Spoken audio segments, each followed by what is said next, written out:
नमस्कार दोस्तों, ओम नमः शिवाय। स्वागत है आप सभी का इस नए वीडियो में।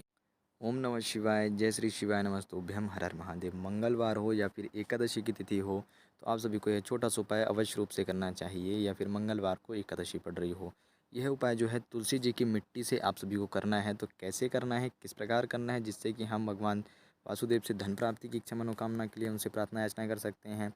साथ ही साथ अपने जीवन से दुर्भाग्य को दूर कर सौभाग्यमय की प्राप्ति के लिए और अपने जीवन में चल रहे कलेश और कष्टों को दूर करने के लिए, उनसे सामना करने के लिए हम भगवान वासुदेव से और माता तुलसी जी से कैसे और किस प्रकार से प्रार्थना अर्चना करेंगे, संपूर्ण जानकारी हम जानेंगे और समझेंगे पूज्य गुरुदेव की अनुकंपा और कृपा से। तो चलिए जानते हैं और समझते हैं, लेकिन प्लीज़ उससे पहले वीडियो को लाइक कर दीजिएगा। और अभी तक आपने चैनल को सब्सक्राइब नहीं करा है या फिर आप चैनल पर नए हैं तो प्लीज़ चैनल को सब्सक्राइब कर लें। देखिए, यह जो उपाय है माता तुलसी जी को समर्पित होता है। इस उपाय को आप चाहें तो सुबह के समय पे भी कर सकते हैं या फिर शाम के समय पे भी कर सकते हैं। किस दिन करना है यह आप सभी को बता दिया गया है। या फिर मंगलवार को कर सकते हैं, मंगलवार की एकादशी को कर सकते हैं, या फिर एकादशी तिथि ही पड़ रही है किसी अन्य दिन पर तो भी आप यह उपाय कर सकते हैं। ठीक, अब देखें, आपको क्या करना है। इस दिन जब एकादशी की तिथि हो या फिर मंगलवार का दिन पड़ रहा है या मंगलवार के दिन को एकादशी पड़ रही है, तो आपको सबसे पहले पीले रंग के वस्त्र का धारण करना चाहिए। यदि एकादशी नहीं है तो भी आप लाल रंग के वस्त्र का धारण कर सकते हैं। आपको हो सके तो स्नान में थोड़ा सा 1 से 2 चुटकी हल्दी मिला करके आप प्रातःकाल सुबह स्नान करें और 1 लोटा शुद्ध जल भगवान सूर्यदेव को अर्पण करना चाहिए आप सभी को इस दिन। अब देखिए, संध्या के समय पे क्या करना है आपको। यह तो हो गई आपकी सुबह की क्रिया कि आपका जो सुबह का दिन का प्रारंभ होता है, जो दिनचर्या आपकी प्रारंभ होती है, वह भगवान की विनती और प्रार्थना याचना से ही प्रारंभ होना चाहिए।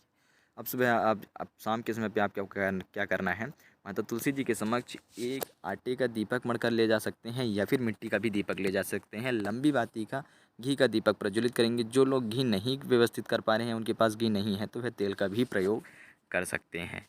ध्यान दीजिएगा, लंबी बाती का घी का प्रयोग करेंगे या फिर आप तेल का भी प्रयोग कर सकते हैं। यदि काली तिल के तिली के तेल का आपके पास तिल का तेल है, कहने का तात्पर्य है काली तिल है या फिर सफ़ेद तिल की तेल है, तो आप उसका भी प्रयोग कर सकते हैं। लंबी बाती के दीपक का ही प्रयोग करिएगा, ध्यान रखिए। लंबी बाती के दीपक का प्रयोग आप सभी को इसलिए करना है क्योंकि आप अपने जीवन को लंबे समय तक सौभाग्य में, खुशहाल में, धन में, संपत्ति में और कष्ट रहित बनाना चाह रहे हैं। यानी कष्ट रहित का तात्पर्य है कि आपका जीवन जो है वह कष्ट से दूर रहे। आपके जीवन में कष्ट विघ्न बाधाएँ जो हैं वह कटते रहें, आप उनका सामना कर सकें।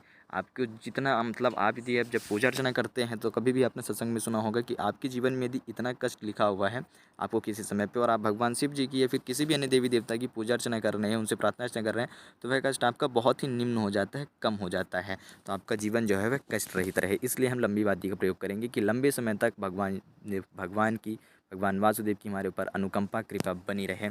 ठीक, तो हमको दीपक समर्पित करनी है। दीपक समर्पित करेंगे, पूजा अर्चना करेंगे माता तुलसी जी की। जिस भी प्रकार से आप करना चाहें कर सकते हैं।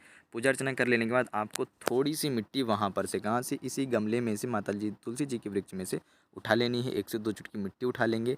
साथ ही साथ लेंगे आप थोड़ी सी हल्दी, 1 से 2 चुटकी हल्दी लेंगे। यह दोनों चीज़ें आपको एक जल के पात्र में मिला लेनी है, चाहे वह तांबे का लोटा हो या स्टील का भी लोटा ले सकते हैं।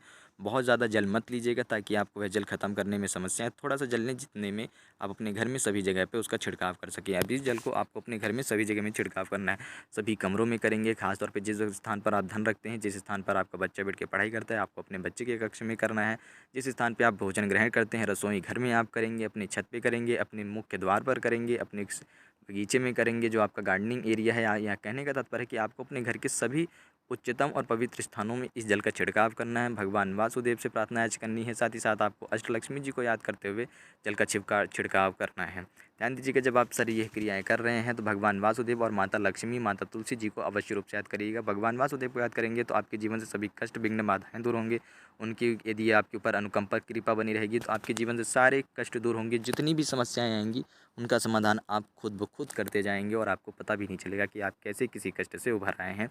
किसी समस्याओं का समाधान करके कब आप बाहर आ गए आपको पता भी नहीं चलेगा और वह समस्याएं आपसे दूर हो जाएंगी। माता लक्ष्मी जी की अनुकंपा कृपा के लिए जब आप प्रार्थना अर्चना करते हैं, उनका नाम जप करते हैं, तो आपके घर में, आपके जीवन में अष्टलक्ष्मी की कृपा बनी रहती है। धन से जुड़ी कोई भी समस्या, कोई भी बाधाएं आती हैं, कितनी भी बड़ी समस्या हो, धीरे धीरे खुद ब खुद कट जाती हैं और धन की कहीं ना कहीं से व्यवस्था हो जाएगी। कार्य रहित जो है वह नहीं रहेंगे, परिपूर्ण होंगे।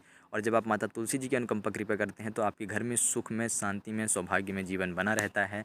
आपका जो दुर्भाग्य वह दूर होता है। एक नई चमक, एक नई ऊर्जा और एक नए तेज की आप अनुभूति करते हैं, प्राप्ति करते हैं। तो ये सारी चीज़ें आपके घर में होती हैं, प्रत्येक व्यक्तियों को प्राप्त होती हैं जब आप अपने घर में माता तुलसी जी की मिट्टी और हल्दी का मिश्रण करके छिड़काव करते हैं, आपके घर से सभी नकारात्मक शक्तियाँ दूर होती हैं और सकारात्मक शक्तियों का आपके घर में प्रवेश होता है। एक नई पॉजिटिविटी, एक नई एनर्जी का आप फ़ील करते हैं। तो ये सारी क्रियाएँ ज़रूर करिएगा। बहुत ही सरल और सहज रूप से समझाने का प्रयास करा गया है।